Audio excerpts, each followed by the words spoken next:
Hi Max, how are you? Hey, Tanya. I'm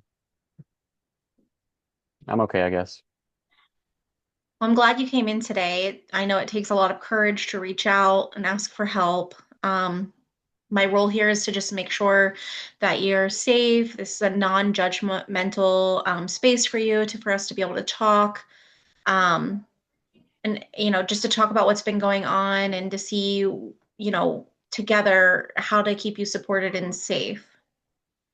But before we get started, I do want to let you know that we do have a confidentiality here. Everything that you say to me is completely confidential unless it was something that you disclosed that had to do with elderly abuse, elderly abuse, child abuse, or wanting to harm yourself or others. Those are things that I have to report because I am a mandated reporter. But other than that, anything that you say to me, stays between us. So does that make sense to you? Yeah, that makes sense. Okay. So I can see on your face and just, your tone that it seems like you're carrying something heavy. Um, can you tell me like what I can do for you today? Yeah, I uh I don't know what you can do for me. Um, it was my mom that kind of forced me to come in and talk to somebody. I wasn't really too into it myself, but yeah, I'm 27 now, and I don't know. It just doesn't feel like there's really anything to live for at this point. I mean, Okay. I've tried a bunch of things, but nothing ever seems to work out. Okay. And you said that you've tried a bunch of things. Can you elaborate on that? I mean, like, there's a time when I was in college, I was on like an athletic scholarship, but I got injured, and so then, I lost the scholarship and I couldn't finish my degree, and then just had like, I don't know, 10 or 15 jobs since then. And I mean, either like the job sucks or, you know, I mess up and get fired. I don't know. It seems like my friends from high school, like they all have, kind of like a path, and they seem to be doing fine. And I just feel like I've been in the same place ever since I was like 20 years old. Okay. So it sounds like you feel like everybody is progressing and you're kind of staying stagnant. Yeah. Okay. And you said you had your mom forced you to come in? Yeah. I mean, she and we have this, I don't know, it's a pretty combative relationship. I mean, I know that she's always saying that she wants like the best for me, but I just feel like it just makes my life worse a lot of the time. And I just feel that much worse about not, doing well in whatever area or not having my shit together. And um, I don't know. Like I'm living with her now. I was living by myself for a few years. I had my own apartment, but Mhm. I couldn't really afford that anymore. And so now I'm back living with her, and I just feel like I'm taking like a step back as opposed to like a step forward. Okay. So I can see on your face and just your demeanor that you feel very shameful about that. Yeah. Okay. Just feel like I'm not able to like do the things that I need to do to be successful. Like I'm always screwing it up. Okay. I don't know. I guess most of the time I'm kind of like turning to drugs and alcohol to just kind of escape since like I don't know what else to do. And I don't know. I used to do that stuff with like my friends from high school, but nothing that was ever like too hard. But now there's kind of like this other group of friends that I met like a year or so ago, and sometimes I'm doing like bath salts or meth with them.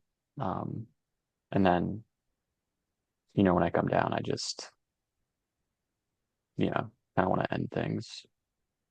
It's hard Okay. not to. So I want to ask you something important, and I'm sorry, but I need to be very, direct with you. Um, so just the things that you're saying to me, I just want to, ensure that I am understanding correctly. Have you been thinking about ending your life? Because it just kind of seems like that's the what it sounds like that's what you're telling me indirectly. Yeah, I mean, I did attempt a few months ago.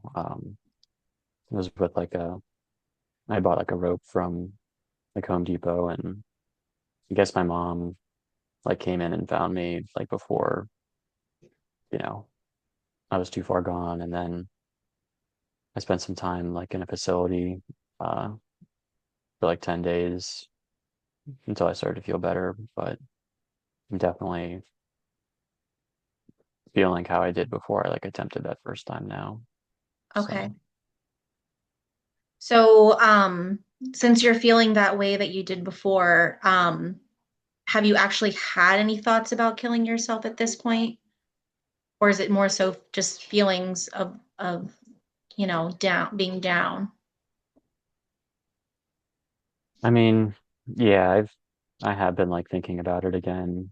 Um, I don't know. Maybe not like right now, but Mhm. sometimes I'm like, doing those drugs with the one set of friends and, you know, it's Monday or, whatever, like after I'm definitely getting to that point where I just want to do that. And I don't know, I guess I've been pretty reckless just with a lot of things that I've done. And I just worry that, if I were to like get caught, that would just be it. Like there wouldn't be anything left to live for. So Well, first of all, I want to thank you for being completely honest with me. I know that's, not something that's easy. So when these thoughts come up, like how often are they happening? Are they every day or just sometimes? I guess it just all depends on the situation. Like if I've been using who I'm around or if I'm by myself.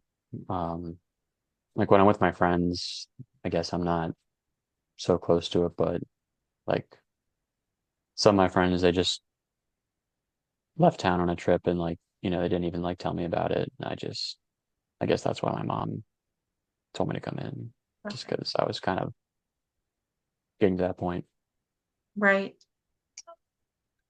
Well, I'm glad she had you come in because it sounds like that you're really, struggling at this moment. So, I want to ask you, like, I know that you said that you've thought about ending your life. So, have you developed any plans or have any access to things that you could use to harm yourself? Yeah, I mean, I did get another rope. My mom obviously like, you know, got rid of the last one, but I did purchase one recently. Okay.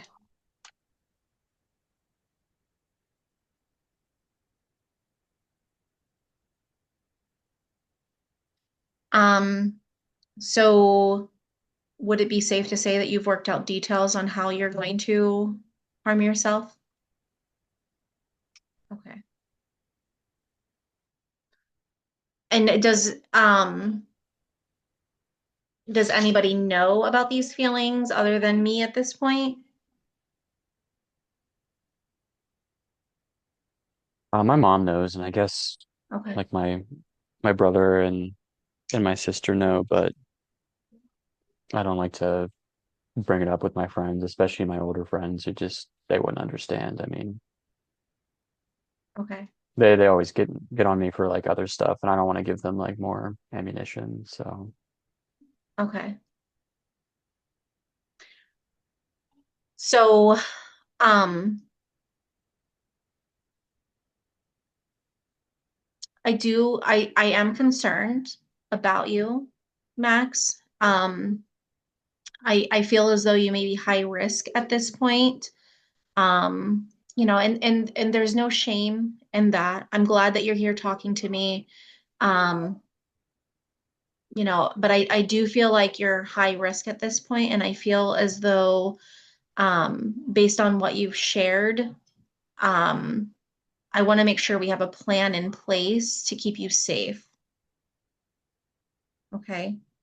So I know you said that you've done inpatient before and that it helped, right? So can you tell me what has changed? Like what helped you then? Let's start there. What helped you then? Uh, I mean, I guess just kind of being in a different place where I wasn't tempted to use drugs and, I just had these people around me that seemed to genuinely care about, you know, me getting better and had ways to help me out. And I guess it's been like 3 months since, and things were good for a while, but I kind of just slipped back into my old ways just because of like, who I'm hanging out with and just like getting back to my old life and just feeling trapped. Okay. So when you say that you went back to your old life, does that mean that you also ended like supportive services? Yeah, I guess I just didn't feel like I needed it anymore. Didn't want to be involved with it because, I mean, like I said, like my family knows, and I guess they try to be supportive, but I don't Mhm. really tell any of my friends about it because, uh, I don't know, they'd just be assholes about it. I don't want to talk to them about this kind of stuff. Right.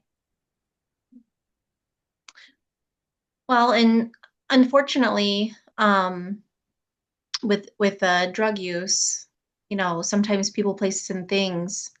And I also feel as though that works with mental health as well.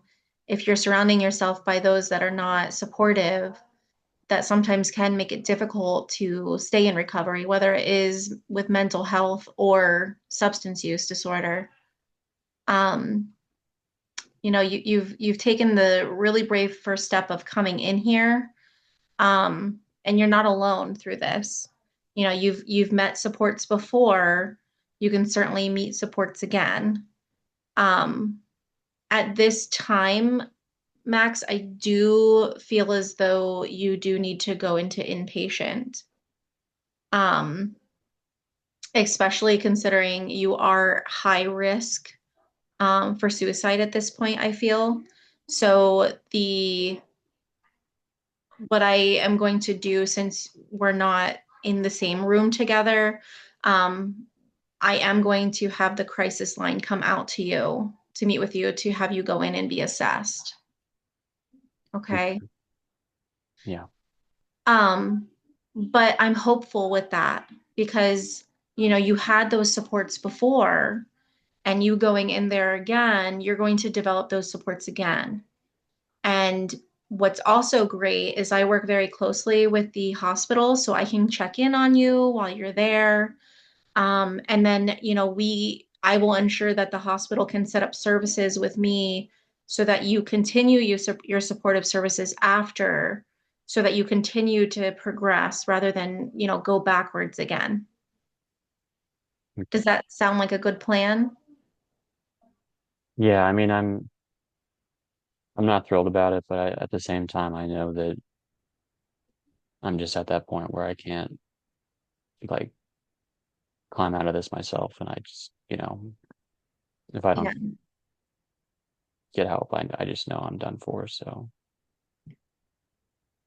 Well, and I'm glad that you're receptive to going in to inpatient. I know that's not easy, but I will do whatever I can to ensure that, when you finish inpatient, that when you come out, I'll do everything that I can to help you, get back on your feet. I know you said that you lost a job, um, right? Yeah, the last job that I had, I guess it was like a week or so ago, you Okay. know. So, and those things we don't have to fully think about now, but those are things that I can help you with when you get out. It doesn't have to be just that we're sitting here conversing with each other.